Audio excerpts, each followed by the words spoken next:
Jürgen, there'll be various words used to describe this one ahead of the game, I would think. You've probably had revenge mentioned to you already, but I just wonder with what's gone before against Real Madrid in your time here, what does that do for the mindset? What does that do for the mood within the dressing room ahead of the last 16 tie with them? I don't know. There are different things happened to us with Real Madrid. If you want to me, Dortmund already a Real Madrid story, and one of the biggest clubs in the world, most successful clubs for sure. Won this competition, I don't know how often, and super experience. And our own story now, just recently, if you want.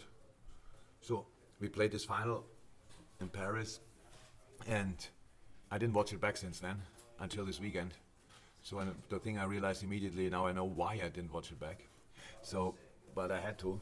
It was proper torture. Because we played a good game and we could have won the game, and that's a decisive goal. We could, because we didn't. They scored a decisive goal, we didn't, and that was the reason. You could see in this game how experienced Madrid is, how little they are fussed by the fact when the other team has chances. They don't lose confidence in 1 second. They know our chance will come. They are there for that. Then they defend with legs, deep defending together. So this is this team, and that's the competition, and that's what you can learn from them, definitely. But that's 7-8 months ago. Before that, the last time when they knocked us out, we played there on the training ground and here in an empty stadium. Here the game was really good. Was a really good 0-0 where we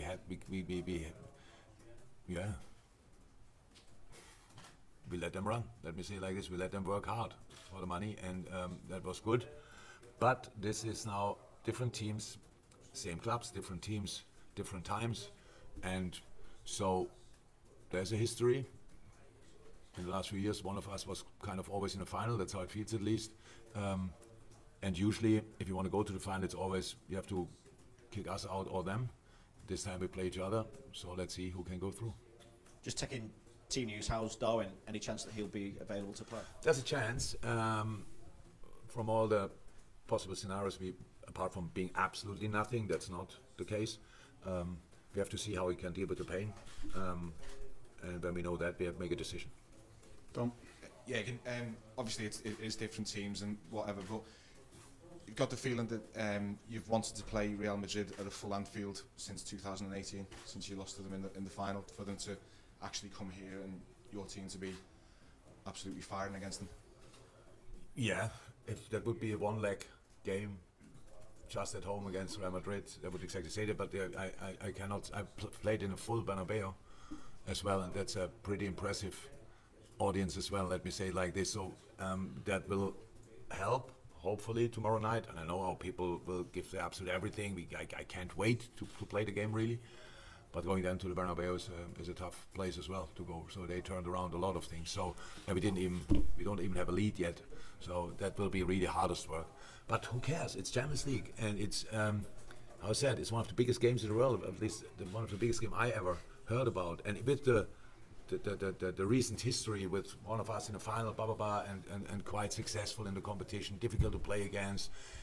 Grinding results out, all this kind of thing. It will be a top football game, and I'm really happy that we can play it now. Like 4 weeks ago, it would have been different, but life is all about timing, and maybe we found back our feet right in time for this game. Even when I would have expected us to be ourselves as well, even if we wouldn't have won the last 2 games, because it's a different competition, and you have to use this opportunity. But so now we have these 2 results, and hopefully we can build on that. But we need to play a super game. We need to play 2 super games, to be honest, to get through. But I have no problem with that, because if you don't play your best, you don't have a chance. Real Madrid doesn't have to play their best and still have a chance, and that's the difference, and that's pretty special. But I can't wait. Mike? Jürgen, how much encouragement do you draw, not just going into this Champions League game, but for the rest of the season? The last 2 performances and results, Liverpool looked a lot more like a team again. True, we did, but we still have to prove that point. So that's how it is. Now that's a different competition, and whatever we can take. But then after that is Crystal Palace. So we need results. There's no shadow of a doubt. We were already in a similar situation. I don't say performance-wise, but result-wise, we're in a similar situation directly after the World Cup break. I think with the 2 wins, look like, oh, now we are there. So we have to prove that point. But you're right. It looks different, and we feel it, and we see it. Helps the mood massively. And from here we have to go. So that's how it is. But for tomorrow night, whatever we would have done at the weekend, I would have expected us to fight with all we have, because this is you always work so hard for qualifying for the Champions League. So I really think you have to cherish these moments where you just think, okay, that's Liverpool, Real Madrid. We all dreamt of that. We all did. And that will never change, that it will be a special game. And so, yeah, I expect Anfield on their toes, to be honest. I'm really happy for the people that they saw us in a better shape the last 2 games, that they have a bit more things to look forward to. And yeah, let's go together again. Paul Joyce. Jürgen, would it be fair to say Carlo and Real Madrid are probably the ultimate test in European football? Give it all the experience and everything what you were saying there. Yeah, they are. So what I said, somebody told me, I don't know even if it's true or not, but that Carlos said after the final with Liverpool was cool, that they know exactly what they will face. After the final, before the final, I don't know exactly. I watched the game back now. If we know exactly what we will do, we have to win this game. We didn't.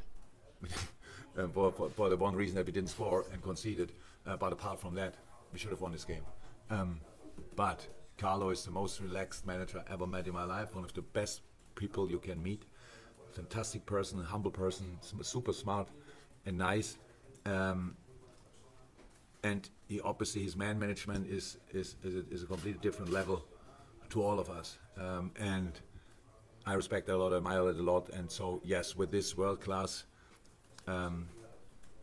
team, which they were last year, brought in super exciting young players, struggled a bit in the league. I don't know if you can call that struggling, but Barcelona is just a few points ahead. But apart from that, they are always super competitive and super difficult to beat. And so, yeah, this combination is a difficult one. That's true, but I think it makes absolutely sense to try it anyway. Jürgen, did you watch the game on your own? Unfortunately, yes. On your own, yeah. Yeah. And you said that you saw no sign of Madrid panicking during the game when they. So how do you change that? How do you, in this game, make them feel vulnerable? Is it the intensity that you play at? Or? So in general, I don't think you can make this team panicking. So because there were enough reasons. So the chances we had and the saves Courtois had to make, that's where somebody could think, oh my God, we have to close this gap or close this gap. What it looked like, what held us a little bit back was the fact that it's a final. So we didn't take enough risk in little moments. We were not adventurous enough. We were super protective because the counterattacks, the possible counterattack threat, rightly so, we saw with the goal. But so analyze is always super easy.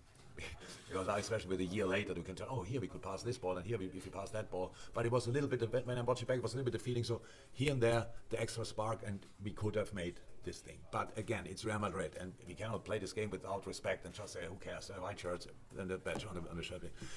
There's Modric, Kroos, Casemiro, whatever, Benzema, Vinicius, Valverde. So it's like all of them, absolutely world class. Now they have Germany coming out.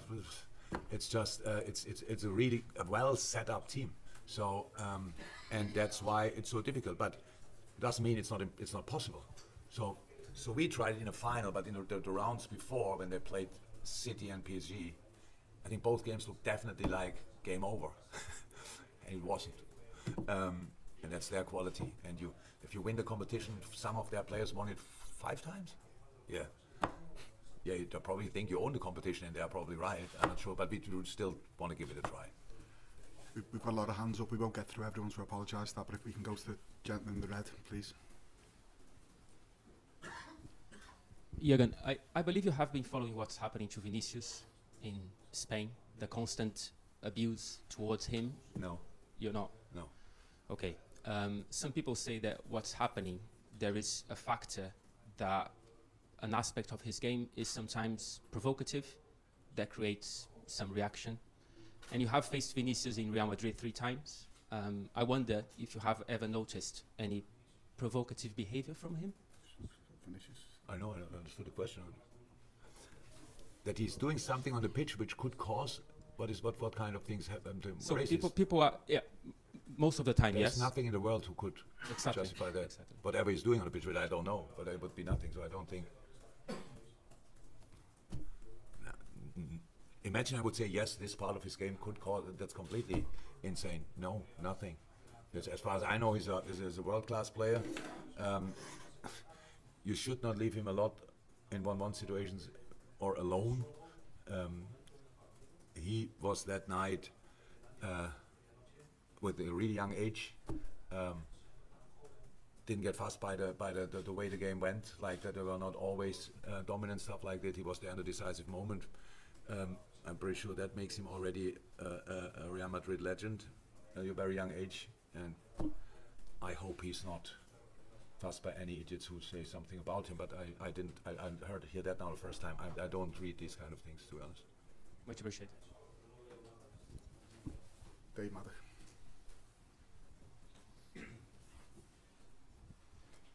Jürgen, when you looked at the game, one of the features when you do look it back is that the atmosphere was so wrong for a final for obvious reasons.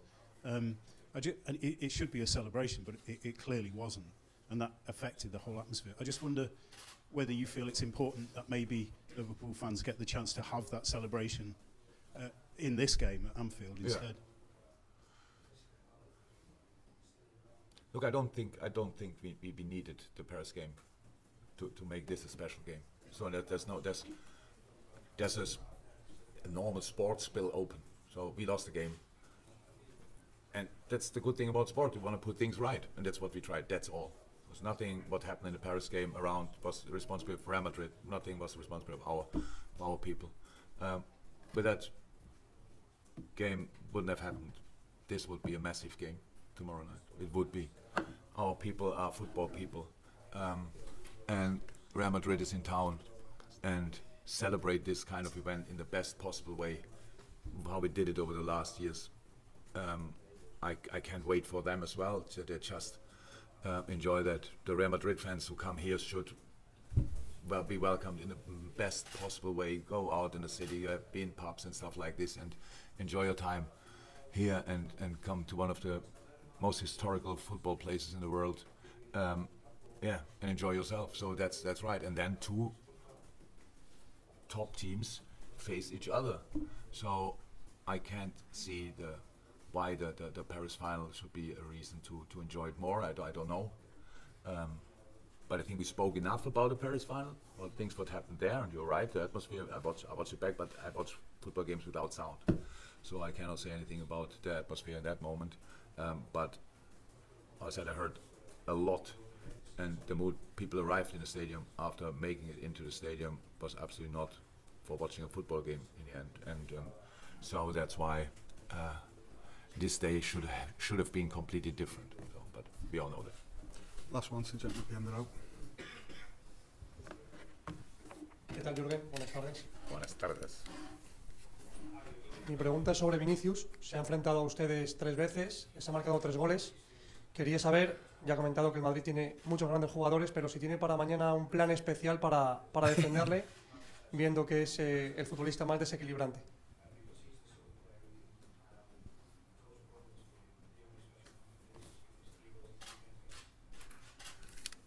You always do try.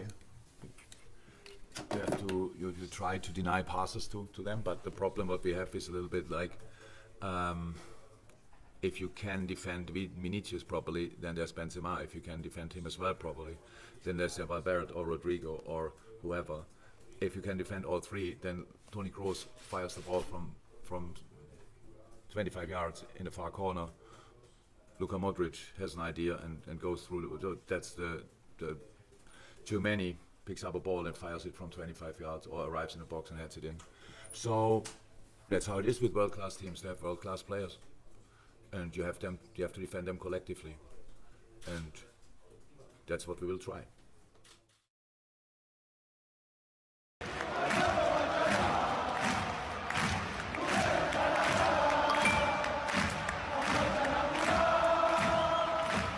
Penalti a favor del Fútbol Club Barcelona. Es de los creadores del villarato esto, ¿no? Y del doping también. Enríquez Negreira, para la plantilla de árbitros que estábamos entonces, era una persona que sí, era vicepresidente, era una persona que formaba parte de la junta directiva, como es lógico, pero no sabíamos muy bien cuál era su cometido, ¿verdad? Porque él iba, nos veíamos 2 veces al año, una vez a mitad de temporada y en la pretemporada que hacíamos normalmente en Santander. El contacto que tenía con los árbitros era mínimo. Estábamos con él, nos repartía allí unos papeles sobre el grupo en el que ibas, grupo 1, grupo 2, grupo 3, en función de la calificación, y nada más. Miente. Enríquez Negreira llamaba a los árbitros de forma regular, de forma constante, y les decía: vas en el último lugar, vas penúltimo, vas muy bien, porque es el que les iba dando buena cuenta de forma semanal de los rankings que estaban ocupando en la evaluación y en la calificación. Y que después... Es más, los árbitros en activo con él, incluyendo a Luis Medina Cantalejo, sabían perfectamente que Enríquez Negreira era el controller de Victoriano Sánchez Arminio. Que yo pongo las manos, pero las 2 manos, en el fuego por todas las generaciones de árbitros. Yo lo pongo como este chico pequeño Nicolás, ¿no? Pues lo mismo. Ese es el mando que tenía Enrique Negreira en el arbitraje. Cuestiones como el saldo arbitral. ¿La fiscalía de quién depende? ¿De quién depende? Sí, depende del gobierno, pues.